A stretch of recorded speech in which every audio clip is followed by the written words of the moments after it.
Alexandro Beraldo, afinal, quem vem após a desistência por Nino? O tal gancho de Andreas Pereira e Luigi. Palmeiras melhora contato por André do Wolverhampton.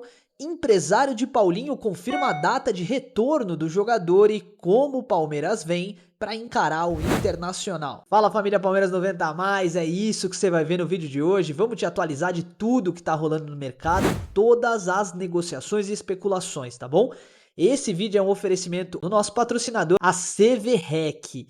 Tá procurando um emprego? Cadastra o teu currículo no www.cvrec.com.br de graça. E se você tem um estabelecimento comercial, procura o pessoal da CVREC que eles vão te orientar a melhor forma de contratar, de terceirizar essa contratação, tá legal? Vamos começar o vídeo de hoje trazendo em pauta aqui a situação do tal gancho que tá todo mundo falando aí acerca do Andreas Pereira e do Luídio, por que que isso tá rolando, tá em pauta e a verdade em cima disso, tá bom? O Palmeiras ele ainda não foi notificado oficialmente pelo TJD, o Tribunal de Justiça Desportiva, a respeito dos fatos. Mas o que está rolando na imprensa é que o tribunal, sim, indiciaria os jogadores. O Andreas Pereira, no caso, por catimba, né? Por aquela marcação ali que ele fez no pênalti, ali, aquela raspada de chuteira na grama ali, que teoricamente faria com que o Memphis Depay escorregasse na hora de cobrar o pênalti, né? Atrapalharia, pelo menos.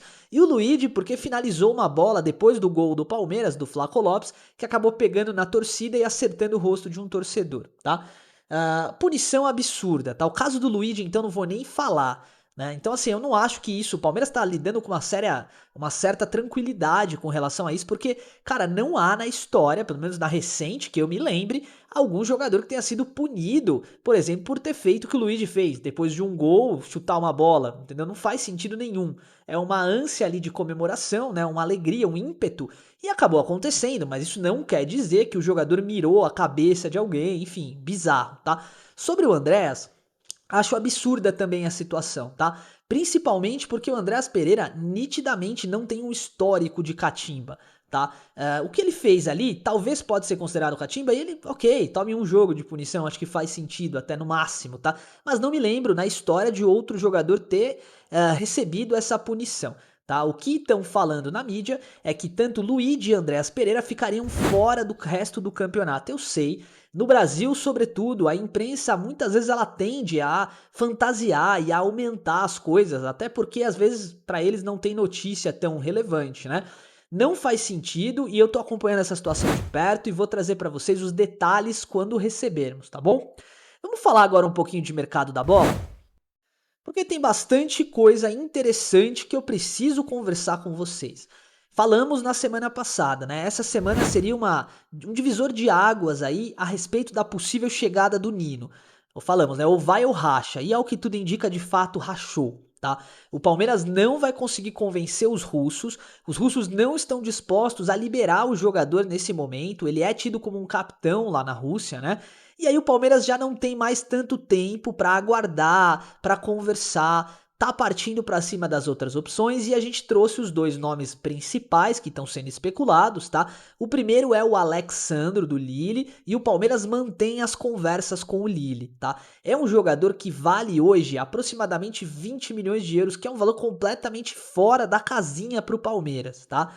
Então, se eu tivesse que apostar, e aí é uma especulação do Henrique, tá? O Alexandro não vai jogar com a camisa do Palmeiras nessa temporada, não faz sentido, tá? O Palmeiras penou para trazer o John Arias e gastou 25 milhões de euros. Não acho que vai gastar essa grana num zagueiro. Segunda oportunidade de mercado é o Beraldo, que também tem esse valor, mas com o Beraldo a coisa é diferente, porque o Palmeiras poderia encaixar um empréstimo com opção, não obrigação, de compra. Ou seja, o Beraldo viria para o Palmeiras, jogaria essa temporada, tentaria conquistar uma vaga na Copa do Mundo, que já tá aí, ó, na cara do gol, e aí, tudo dando certo, sendo bom para os dois times, o Palmeiras faria uma compra parcelada. Mas aí só compra se quiser, né? Tenho para mim que o Palmeiras vai optar, nem por nenhum dos dois, na verdade, por uma terceira realidade, que é um zagueiro de bom nível, mas não tão caro. Então a gente já tinha citado diversas vezes o Barbosa aqui, mas ele não vem pro Palmeiras, tá? E aí de repente a opção vai ficar realmente com um Adrielson, um Joaquim, um jogador de terceira, segunda prateleira ali, né? Mas com boa qualidade e com valor mais acessível. O Palmeiras deve contratar um zagueiro para essa temporada, essa informação é oficial, tá? O Abel pediu, a Leila Pereira vê essa necessidade, no meu entender nem havia essa necessidade, né? Acho que a nossa base pode dar conta junto do Bruno Fux, mas no final do vídeo a gente vai comparar no SofaScore os números do Alexandro, do Beraldo, por exemplo, com os do Murilo, pra gente saber se realmente há uma necessidade olhando do ponto de vista de números, tá bom? Agora falando a respeito do nosso meio-campo. O Palmeiras realmente deu um passo atrás com relação à situação do Danilo, nem tanto pela grana, mas principalmente pelo fator John Textor. O Textor pediu, por conta de um bom relacionamento dos clubes, que o Palmeiras se ausentasse um pouco da negociação, mas o Danilo não jogou. Temos que pontuar isso, tá? O Danilo não entrou em campo na última partida do Botafogo e se não entrar de novo, aí eu vou poder cravar que tem alguma coisa rolando, tá bom? Até lá eu tô acompanhando, tô monitorando e vou trazer informação para vocês. Agora sobre o André, o Palmeiras de fato tem um contato muito leve, muito tranquilo e muito direto com o Wolverhampton, né? A negociação com o John Arias, ela fluiu bem, tá? Guardadas as devidas proporções, e o Palmeiras já tá mirando o lateral direito deles, tá conversando, e a possibilidade sobre o André aumentou, tá? Aumentou porque o Palmeiras, em princípio, deu um passo atrás com relação ao Danilo. É claro, se de fato o Palmeiras fechar com o Danilo, o André acaba sendo deixado de escanteio, né? É a mesma coisa do Nino, né? O Nino era a opção A pra zaga. Ele não vem, então o Palmeiras agora tá trabalhando as opções B, C e D que estabeleceu, né? Com relação à situação do André, algo em torno de 150 milhões de reais, é um jogador com muita qualidade técnica, que tem muito a agregar. No final do vídeo a gente vai abrir o SofaScore deles também para comparar os números, né? Mas o André é um jogador que o Palmeiras vê necessidade de contratar de imediato. Então, assim, esperar o Danilo não vai rolar. Fabinho para Júnior pode até acontecer, tem uma grande chance de acontecer, mas tem essa questão aí, né? O Palmeiras precisa de alguém para agora. Então o André tá sendo especulado de maneira mais firme. Tô acompanhando de perto e vou te trazer as novidades tão logo seja possível, tá bom? Agora vamos falar um pouquinho e rapidamente sobre a situação do nosso querido Paulinho, que a gente tem trazido tanto, acompanhado tanto a situação, né? A expectativa inicial era de que ele jogasse em fevereiro. Isso não aconteceu, a gente veio aqui em vídeo, relatou isso para vocês. Essa expectativa subiu para março e aí a gente foi acompanhando. De repente o PVC lançou aquela informação bem complexa, né, de que o Paulinho só estaria 100% em maio. E aí a gente veio aqui e deu a nossa posição. Posição essa que está sendo confirmada pelo empresário do Paulinho, segundo a apuração aqui da Web Rádio Verdão, em entrevista para eles, né? De modo que a expectativa é que o Paulinho volte agora, tá em março. Cravaram o jogo do Vasco aí que tá para acontecer no dia 12 de março e há uma oportunidade real de que ele volte a campo em março, em 12 de março, sendo que a gente já falou aqui, né? O cara aparece petecando a bola nos vídeos oficiais do Palmeiras Sporting Bet. Volta a aparecer nas outras redes sociais, no Facebook e tal. Então, assim, a expectativa é o Palmeiras não dá ponto sem nó, né? É realmente dar um recado pra torcida do tipo, ó, o cara tá correndo, tá se dedicando e vai voltar. Então essa é a informação que a gente tem por enquanto. O Paulinho, em princípio, voltará, em princípio, tá? Voltará à ativa em março, sendo que hoje ele já treinou com bola, tá? Então, assim, a expectativa é que ele volte no 100% em maio, realmente como o PVC falou. Agora, que ele já esteja disponível para as próximas partidas. E a gente vai entrar, antes da mesa tática, na situação envolvendo a partida contra o Internacional. O Palmeiras acabou encerrando a negociação pelo Bruno Rodrigues, né? O Palmeiras estava tentando o empréstimo do Bruno Rodrigues, emprestar o Bruno Rodrigues para o Internacional, com salário 100% pago pelo Inter. E aí o Inter até propôs um jogador, tal. O Palmeiras não achou ninguém que faria sentido, né? Que caberia no Palmeiras e que eles topariam vender. Então a negociação foi encerrada. O Palmeiras deve manter o time que jogou contra o Corinthians para essa partida contra o Internacional, ou pelo menos uma boa parte dele, tá? E aí a gente vem então para a terceira partida seguida com o mesmo time. Aquele mesmo esquema com 3 meses, daqui a pouco a gente vai para a mesa tática e vamos falar disso. Mas eu queria trazer para vocês, eu preciso trazer para vocês a pauta para esse jogo, né? O Palmeiras ele vem de 2 vitórias embalado, ok, mas com o futebol em altos e baixos, né? Se a gente deitou e rolou em cima do Vitória, contra o Corinthians a parada não foi tão fácil, né? Quem acompanhou o jogo viu como foi difícil para o Palmeiras se posicionar frente a um time que jogou de igual para igual. E eu acho que o Palmeiras, inclusive, teve uma postura errada na partida, tá? Vencemos, temos que comemorar e levar aquilo que foi bom também. Mas com relação à nossa postura, eu acho que o Palmeiras foi um pouco medroso. Espero e tenho grandes expectativas de que contra o Internacional esse time rode mais a bola e o meio-campo se faça mais presente, porque nós estamos precisando.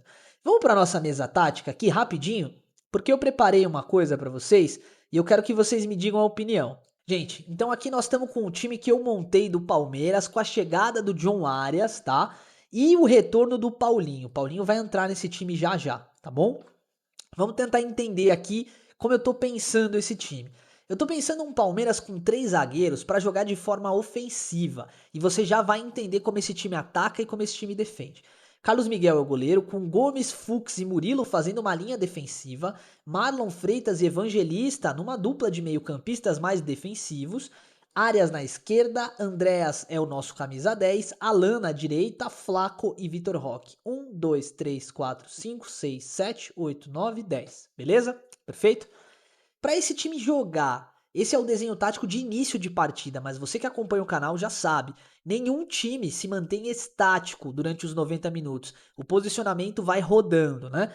Quando o Palmeiras ataca, o Marlon Freitas, ele vem buscar essa primeira bola e ele tem a opção de desafogo no Evangelista. O Andréas Pereira pode aproximar para que o Arias e o Alan possam lateralizar e usar a melhor qualidade que eles têm, que é o drible, a velocidade, né?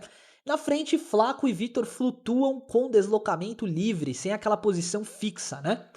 E olha que bacana, na hora que esse time vai defender, eu não quero que o Alan ou que o John Arias, que são jogadores de alta qualidade, precisem se preocupar tanto em voltar para marcar todo o tempo como é o Palmeiras atual. Então sim, eles voltam, até mais ou menos um pouco depois do meio-campo aqui, para formar uma linha defensiva, mas cabe aos volantes lateralizar para impedir os avanços do time rival, sendo que o Fux e o Murilo estão na cobertura. Então o primeiro bote é do volante, o segundo é do da cobertura.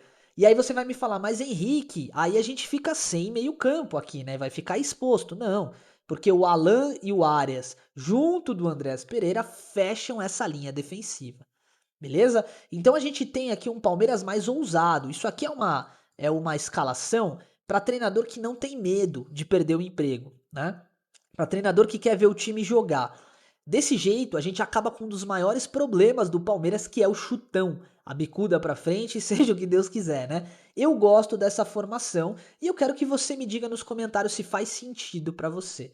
Agora, se você for o do tipo mais vintage, né, quiser ali um 4-4-2 ou alguma coisa, também dá pra fazer, beleza? Só que a gente vai ter que abrir mão de alguém. E aí fica entre o Marlon ou o Evangelista pra gente poder fazer a nossa linha com 4 homens defensivos, tá bom? Sobre o Paulinho, aonde a gente encaixa o Paulinho nesse time? Ele pode jogar em diversas posições e essa é a vantagem do jogador, ele é polivalente, tá? O Paulinho encaixa na função de 10, ele encaixa na ponta direita, ele encaixa na ponta esquerda, ele encaixa de segundo atacante e de centroavante. É um coringa, tá? E o Paulinho não vai voltar no Prime, com certeza lá para maio ele vai estar no 100%, mas até lá a gente vai precisar contar com o jogador no banco de reservas. Então vamos imaginar que a gente tem uma partida difícil e que o Alan não tá jogando nada, tá? E aí o Abel vai, coloca o Paulinho no lugar do Arias, tira o Alan e põe o Arias na ponta direita. É uma variação tática que ele pode fazer. Vamos imaginar então que quem não tá jogando bem é o Andréas. Então a gente volta com o Alan aqui, nosso querido Alan. Voltamos com o Alan na direita e o Paulinho vai ocupar a função de 10. Mas se for o Flaco, a gente também pode substituir. Então vocês entendem que com a chegada, a volta do Evangelista, a chegada do Arias e a volta do Paulinho, o Palmeiras ele vira um outro time. A gente começa a ter peças de reposição para o banco de reservas. E aí o Abel vai olhar e vai ver o Maurício, vai ver o Felipe Anderson daqui a pouco e vai falar: poxa, temos condição de jogar sem medo. Beleza? Agora vamos dar uma olhadinha no nosso SofaScore, porque eu quero comparar os números primeiro do Murilo com o nosso querido Alexandro. Vem comigo. Aqui estamos no nosso querido SofaScore e a gente está comparando um jogador de 26 anos com o Murilo de 28. Valor de mercado 21 milhões contra 5 milhões. E a gente vê que ambos jogam mais na lateral esquerda, da zaga, né? Do lado esquerdo da zaga, com o nosso querido Alexandro subindo um pouco mais até as linhas de meio campo, principalmente para marcar quando o time está perdendo, né? A gente vê que o Alexandro jogou mais partidas agora na temporada 25-26 do que o Murilo, né? E basicamente defendendo, óbvio, o Alexandro tem números superiores. Mas vamos olhar a temporada 25 do Murilo, que eu acho que foi uma boa temporada, só para poder comparar com a temporada 24-25 do Alexandro, beleza? A gente analisa que o Murilo, aí sim, na temporada passada, flutuou jogando nos dois lados, inclusive, muitas vezes jogou mais no meio-campo. A gente lembra das jogadas que ele tentava armar, né? Não é a melhor característica dele, mas enfim. O mesmo número de gols, um gol por temporada cada um, e aqui que nos interessa, né? As linhas de defesa. E aí sim você vê que o Murilo tem números até próximos do Alexandro, né? Embora o Alexandre corte mais bolas e seja menos driblado, e tá jogando na Liga Francesa, né? O Murilo tem números que batem de frente. Olha o número de desarmes do Danilo por partida, por exemplo. É um bom número, né? Quando a gente analisa aqui dribles certos, etc., duelos aéreos, você vê que o Murilo ganha. Então a pergunta que fica é: tudo bem, Murilo não tá numa fase legal, mas os números estão aí. Faz sentido pro Palmeiras ir atrás de um outro zagueiro? A liga pesa tanto assim? Diz a sua opinião nos comentários, porque ela é muito importante. Agora, quando a gente para comparar o André, por exemplo, com... Vamos usar o nosso volante na temporada passada, foi o Aníbal. Vamos usar o André, vamos comparar o André com o Aníbal Moreno, para que a gente possa ter uma base bacana, né? Com relação ao nosso volante. Hoje o Aníbal tá no River Plate, mas em 2025, temporada 24-25, né?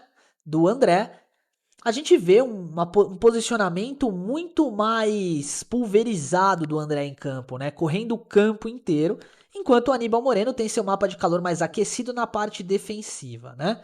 Quase o mesmo número de partidas e olha só que surpresa!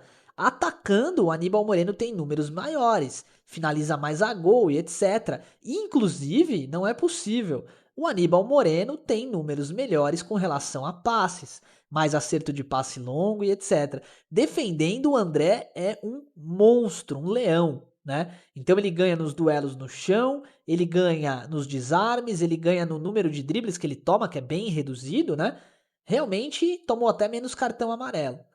Então, só para que a gente tenha uma noção, né? Às vezes a gente fala do jogador e fica um negócio meio vago, né? Número. Os números mostram muito melhor do que qualquer opinião, tá bom?